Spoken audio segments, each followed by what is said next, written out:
دەزانن یەکەم شتێک یەکەم حەدەثێک یەکەم ڕووداوێک کە لەسەر زەوی ڕوویدا پەیوەندی بە تەقواوە بوو. ئادەم عەلەیه السەلام دوو کوڕی هەیە، هەردووچیان قوربانی دەکەن. خوای گەورە لە یەکێکیانی قبول کرد، لەوی تریانی قبول نەکرد. ئەویش قوربانی کرد، خوای گەورە لێی قبول نەکرد.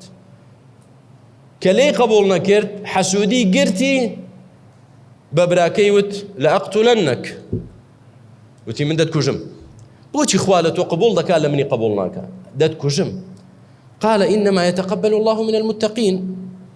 وتی من چی بکەم؟ تاوانی من چییە؟ خوای گەورە قانونی وایە، یاسای وایە، شەریعەتەکەی وایە، چاکەکردن و قوربانیکردن و هەموو کارێکی خێر تەنها ئینەما یعنی تەنها لەوانە وەردەگرێت کە تەقوای خوایان هەیە، کە لە خوا ترسن.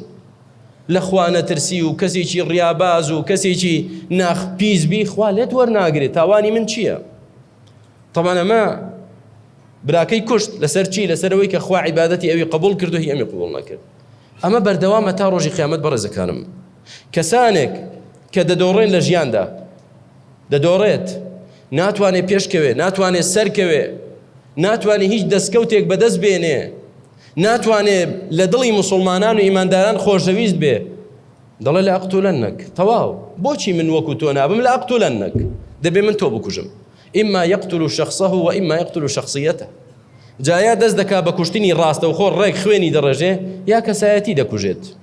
ئیش شەو ڕۆژ ئیش لەسەرەوە دەکا چۆن من بتوانم فڵانە کەس بیشێنم، بیڕوخێنم لە ناو خەڵکدا، لە کەداری کەم، بۆ حەسوودی وای لێ دەکات کە ناگا بەو چۆن بتوانێ ئەو بشکێنێت.